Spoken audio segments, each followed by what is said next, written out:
Dr. Lean and welcome to my channel.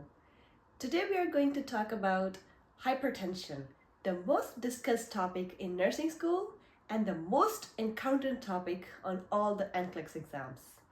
So we are going to learn about pathophysiology and all the risk factors, signs and symptoms, about hypertensive crisis, and also I'm going to teach you some of the interventions necessary to control the hypertension. So before we get started, I want you to subscribe this channel for more educational content and also share with your peers so that they can also benefit from this video. So let's get started. As we all know, hypertension is the most discussed topic in our nursing school. This is because 60 to 70% of Canadians suffer from hypertension. Now, what is hypertension?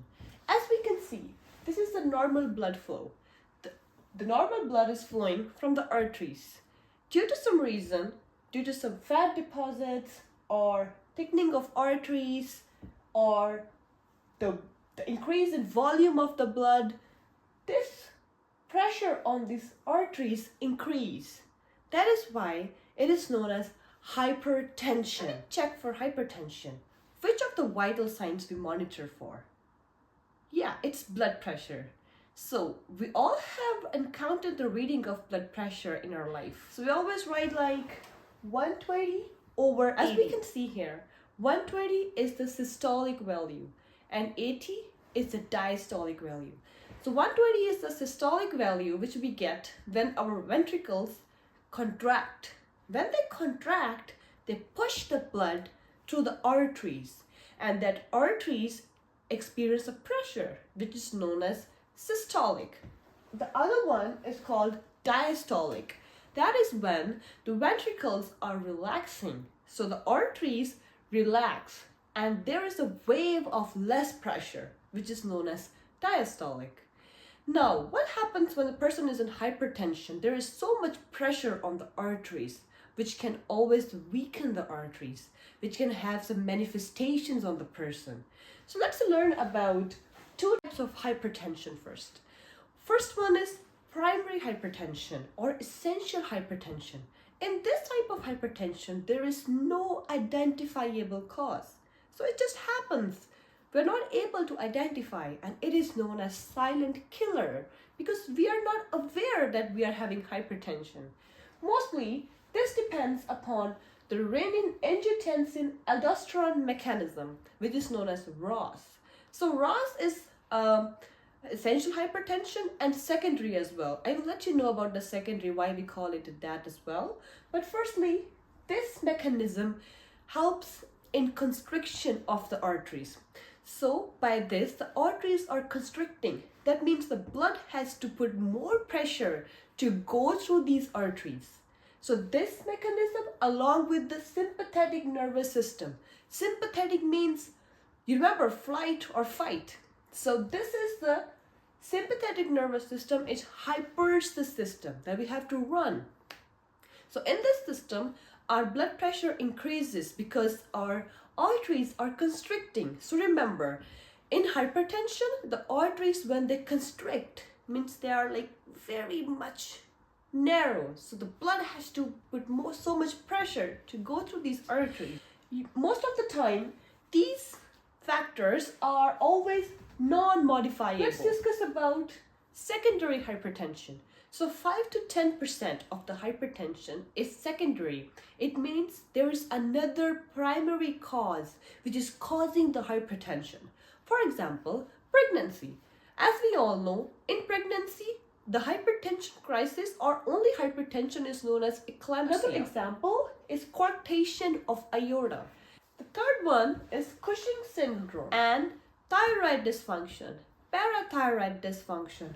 Also, we have the ROS failure. As I have told you, that ROS is a primary cause as well and the secondary. So the secondary, it's because the ROS system is controlled by kidneys. So if there is any problem in the kidneys, it is going to affect the heart muscles as well because the kidneys regulate blood pressure. So now we know about two types of hypertension. So let's learn about the risk factors. So NCLEX love to play with this. There are two risk factors. One is modifiable and the other is non-modifiable. So the modifiable ones, we are able to modify them through making some changes in our lifestyle, in our diet, or in anything we do in our day-to-day life. But the non-modifiable ones, we're not able to change them. For example, age. The age of the person is increasing, and as is the risk of developing hypertension. Another one is family history. So family history is the other one in which if the person's father, mother, or any close relative or blood relative are having hypertension, it is more likely that they will also develop hypertension once in their life. Other one is the African American heritage. Let's talk about modifiable risk, that we can make changes and we can correct them in order to correct our hypertension. First one is stress. So we all have learned stress is the biggest killer because it gives to a number of cardiovascular disorders, and one of them is hypertension. Second one is the substance abuse, which may include alcohol, cocaine, or any kind of drug which constricts our cardiovascular system. Third one is obesity. In obesity, there is increase of lipids or fats. That means cholesterol is increasing. The cholesterol is gonna build up in the arteries and is gonna cause the plaques, which are gonna block those arteries and block that blood flow. So it's very important to control the obesity. So in obesity, we have two things: low density lipoprotein and high density lipoprotein. So for low density, if they are increased, that's a problem.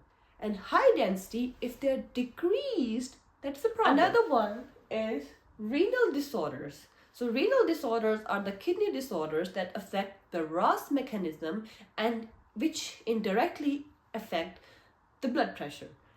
The last one is diet. So diet is the most modifiable factor of hypertension. Now let's talk about how we diagnose it. So if a person comes to you and says, I'm having blood pressure of 135/95, that doesn't mean that person is in hypertension. That just means that it is a rise in blood pressure. To diagnose it for hypertension, so 3 elevated readings at 3 separate times to diagnose a person for hypertension. Now, if a person has already been diagnosed with hypertension, we should classify it in 3 stages. First stage is pre-hypertension. So as you can see here, pre-hypertension is 120/129 over 80/89. So this is, if a person's value ranges in this, he or she might have pre-hypertension. So second is stage 1 hypertension, which is 140/159 and 90/99. Next is stage 2 hypertension, which is kind of emergency or near to emergency. That is greater than 160 systolic and greater than 100 diastolic. Now let's suppose a person's high blood pressure is more than 180 systolic and more than 120 diastolic. That means hypertensive crisis.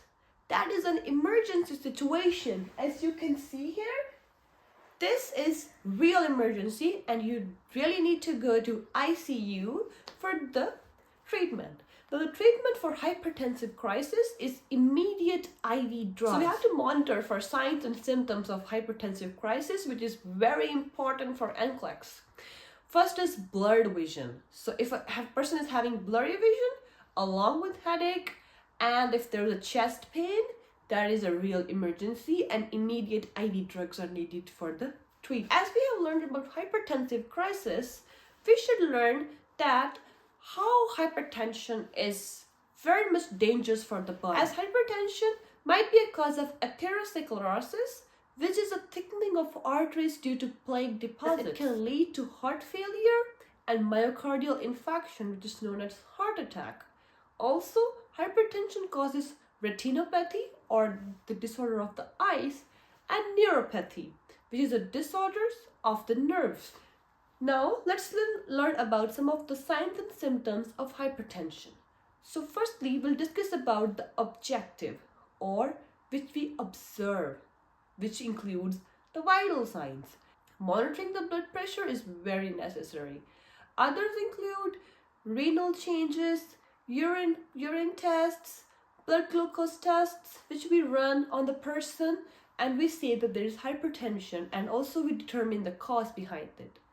Other one is subjective: headaches, palpitations, tinnitus, or other symptoms like pain in the chest, fatigue, tiredness. These all are subjective symptoms of hypertension, and the person needs to be monitored immediately. Now we have learned and we think about hypertension, and let's now move to the interventions. So interventions or treatment options for hypertension include attaining a body mass index. So we have to control that obesity to control hypertension. So ideal body mass index is 18.5 for a normal healthy adult. Next is diet. 3 things we need to increase, 3 things we need to decrease. Firstly, fruits. Increase the intake of fruits. Vegetables. Increase the intake of vegetables. And third one is low-fat dairy. So in NCLEX, they will give you 4 options, including the different kinds of food given to the hypertensive person.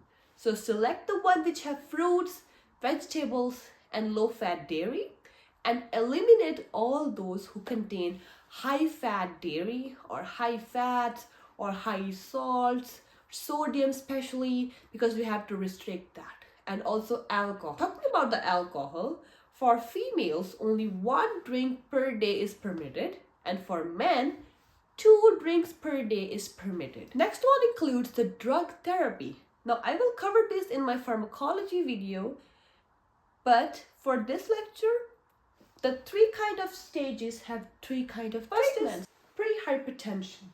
For pre-hypertension, there is no drug therapy necessary until and unless the symptoms are really hard to control. Next is stage 1 hypertension. So for stage 1 hypertension, so thiazide diuretic is one of the major antihypertensive drug used for stage 1 hypertension. Remember that. And along with that, if necessary and the symptoms are not getting controlled, we can always use the calcium channel blockers, the ARBs, the ACE inhibitors, and the beta blockers. For stage 2 hypertension, which can lead to hypertensive crisis, we need to control that. So we always give the diuretic and the other medications or antihypertensives, and we always mix them to give to the patient to control the stage 2 hypertension. Now, other interventions that we need to monitor for are included in the nursing process. So for assessment, we need to determine the vital signs and weight of the person, and also look for the risk factors. Now I have to plan.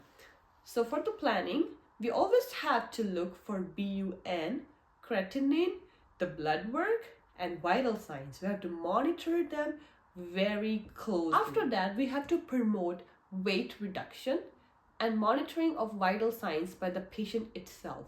So teaching the patient by monitoring the vital signs is a necessary treatment option in hypertension, because in that way they can control their hypertension and become more independent. So as the person is taking a lot of antihypertensives, it is very likely that a person can slip into hypotension. So monitor for hypotension, especially orthostatic, which means that the hypotension which occurs when a person changes the positions. So encourage them to move slowly and also avoiding hot springs. Last but not the least, we have to look for the alternatives of sodium chloride, because we are restricting the sodium in the diet or salt in the diet. There has to be some alternative, which is potassium chloride. So this salt has been used in a variety of foods for the hypertensive people, and if a person is consuming them, they need to get checked by the doctor if it's right for them or not, because certain electrolyte imbalances may occur due to that. Now this was the end of the lecture, and now we're going to do some questions related to hypertension, and let's check our knowledge. So the first question is, a 45-year-old patient is diagnosed with hypertension and is being prescribed thiazide diuretic. Which of the following is a side effect of this medication? Is it hyperkalemia, hypernatremia, hypokalemia, or hypocalcemia? So as we all know, thiazide diuretic. What do diuretics do? They drain all the water from the body. So it helps by lowering down the volume of the blood. That's why it controls the hypertension and is known as antihypertensive. So in this, if all the electrolytes are draining, the most probable answer is hypokalemia, because potassium is one of the most important electrolyte which is being drained by the diuretic. So next question is, a person with hypertension is being taught about dietary modifications. Which of the following should the nurse include? Now guys, stress upon the word include. Sometimes we jump to the conclusion and we miss the important words of the questions, which results in a wrong answer. So in these four options, the most likely option is limit the alcohol consumption. So the nurse should teach a patient to limit the alcohol consumption to control hypertension. With a history of hypertension, so this person is already diagnosed with hypertension, is being presented with a blood pressure of 180 systolic over 110 diastolic. So what is the priority nursing action? So this is an hypertensive crisis or hypertension emergency. So what we do in the emergency, we go to the ICU and we notify the healthcare provider or the doctor or physician so that they can order immediate IV drugs. So the most likely option from this is notify the healthcare provider. So this was the end of the video. Thank you for watching it, and do like this video and leave your comments below. If you have more questions regarding hypertension, I will be more than happy to answer them all. And stay tuned for more educational content for nursing school and NCLEX. Till then, take care.